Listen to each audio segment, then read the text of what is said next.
Hey, this is YBR with BeamNG Drive, and today we're going to be taking a look at a map called the Endurodrome. And I always want to call it the Endurodome, but there's no dome, so that name wouldn't make any sense. So this map is suitable for endurance racing. We only have one location we could start at, which looks like this. Now, if we use the pickup truck, it feels a little bit too easy for me. So we're going to use a more pedestrian vehicle. We're going to use an Ibishu Covet, and to make things as difficult as possible, we're going to use the beater, which is already falling apart, so going through an endurance thing will probably kill it really easily, and half my goal is going to be to kill the vehicle as I drive it, because that sounds more fun than actually keeping the vehicle alive the whole way. So like right here, it's pretty hard to kill it. We're not going that fast, but eventually there'll be things where I could be much more reckless than necessary. Like right here, go on the left side, because we might fly a little bit higher, hit the potholes intentionally, and we damage the head gasket, although that's just from trying to push the car too hard. Let's try to like tap the corner into this block. Come on. Perfect! Oh, that was a perfect tap. It did just a little bit of damage, but it is still fully drivable. Oh my goodness. Are you serious? I got popped into the air and now we're stuck upside down. We didn't even hit anything. It's like this little bump and it flips my car over completely. I know I said I wanted to wreck the vehicle, but I wanted to wreck it. I didn't want to wreck it accidentally like what just happened there. So normally I would say maybe we should drive more careful.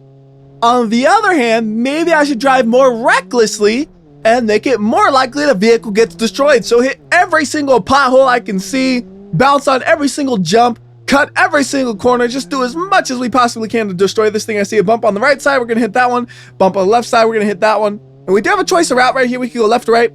As you see, I am going to the right. We'll do another lap and we'll go to the left for that one. And I'm curious how it's going to do with this section right here, because there is mud. It might get bogged down or it might skate over it. Let's see.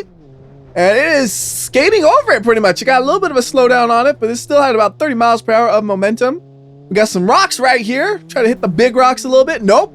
We just skated right over the rocks, just like we did the mud. I don't even know how I managed that one. Go right into this ditch. I heard a little bit of damage there. I don't know if it did much. There's some actual damage right there. We hit those rocks a little violently. And again, hit every single pothole we can see. Although we're only going like 10 miles per hour, so it doesn't do any damage. Maybe I gotta be more strategic. Instead of hit every pothole, hit the potholes when you have enough speed where it'll actually do something. So like right here, we're going 40 miles per hour. If I see a pothole, we do hit it. Except I don't see any potholes, so instead we're just gonna bounce all over the place. I'm not really paying attention to where I drive in the road. We're just hitting it wherever it bounces me.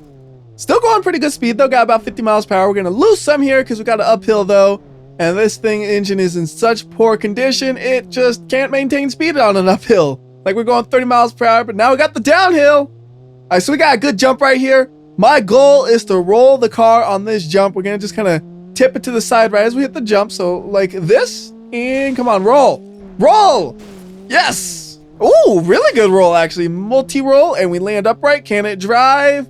No, not really. The front axle's broken and we can't actually accelerate, so we'll just freshen it up. And now we could hit more potholes. Although we're not going fast enough for it to do anything. It's not going to slow us down too much either, is it? Yeah, so it doesn't really matter, I guess, when I hit the potholes in this situation. Well, those things are evil. I gotta look out for those bumps. They like to try to flip your car over at the easiest opportunity. Oh, we're going to get close to that wall. Don't touch it. Don't touch it. Oh, I saw a couple of sparks come off. I don't think I damaged anything, but I did accidentally touch it. We got one more jump coming up right here. Don't need to go too fast in it though. Only about 40 miles per hour is more than enough. And more of these bumps. Oh, I don't trust them. I'm slowing down. I am slowing way down right there just to be safe. And we only went like 20 miles per hour through there. And this is where we started. And it's also the finish line. So we can wreck this thing right here. And that has completely wrecked it. It can no longer drive.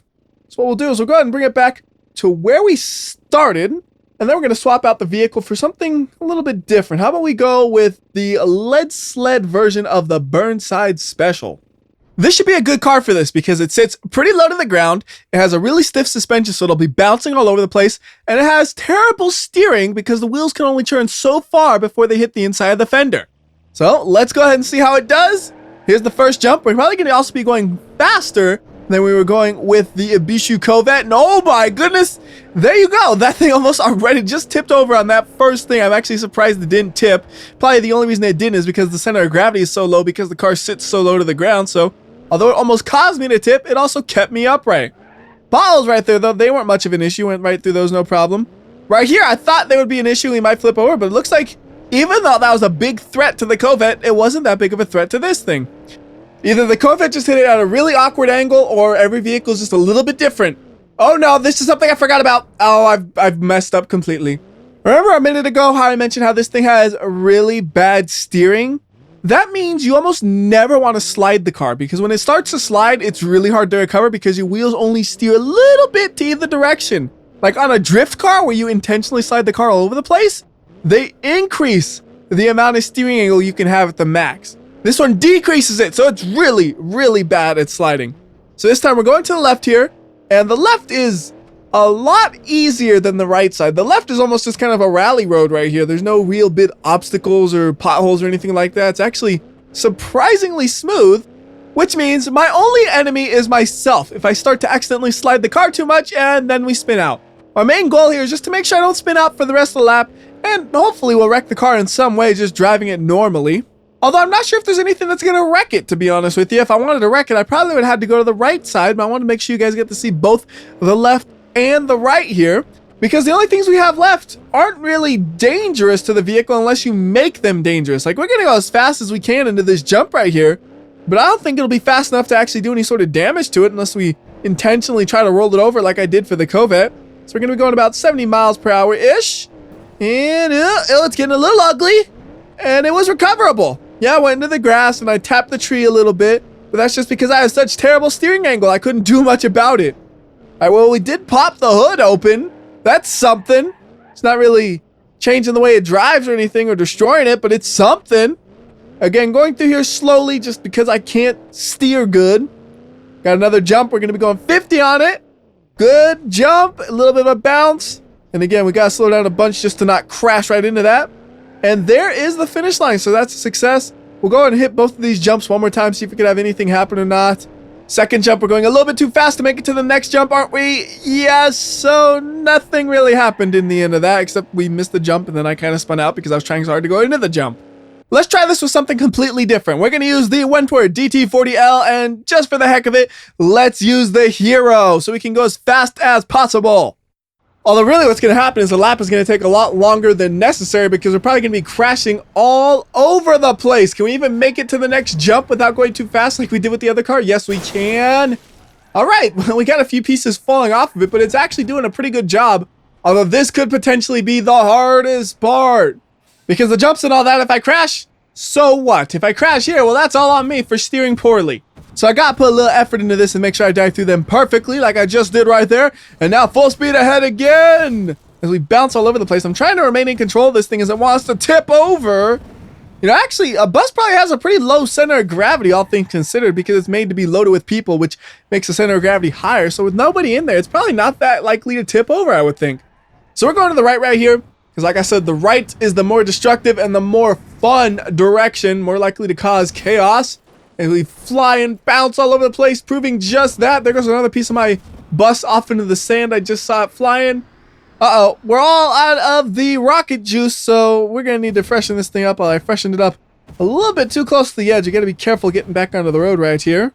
I think we'll have enough speed for these rocks. Let's see, 60 miles per hour, and we cleared them.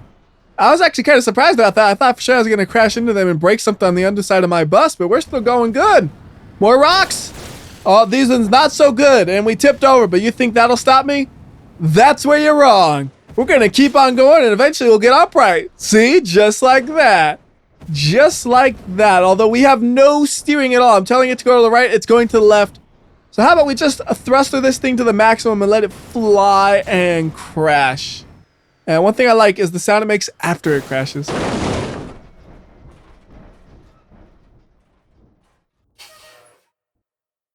I don't know why, but I just giggle when after a huge crash you hear the air brake going.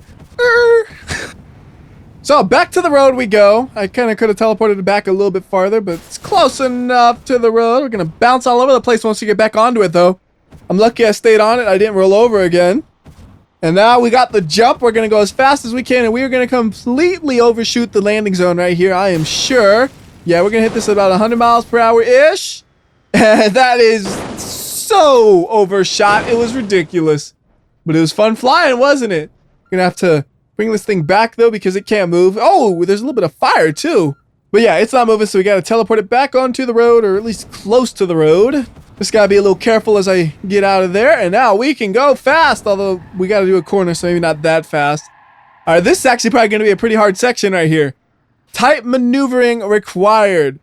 Nice and careful, nice and careful. Oh, that was good, I think. I don't think I hit anything. I went through there nice and clean, maybe scraped just a tiny bit. Another jump, full speed ahead. No chance of stopping here. No chance, because I had to hit that jump at 60 miles per hour like a maniac.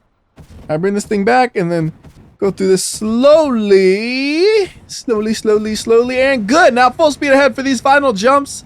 And that will be it for this video. You cannot run this course in the other direction because the ramps are one directional. So until next time, this has been YBR. I'll see ya.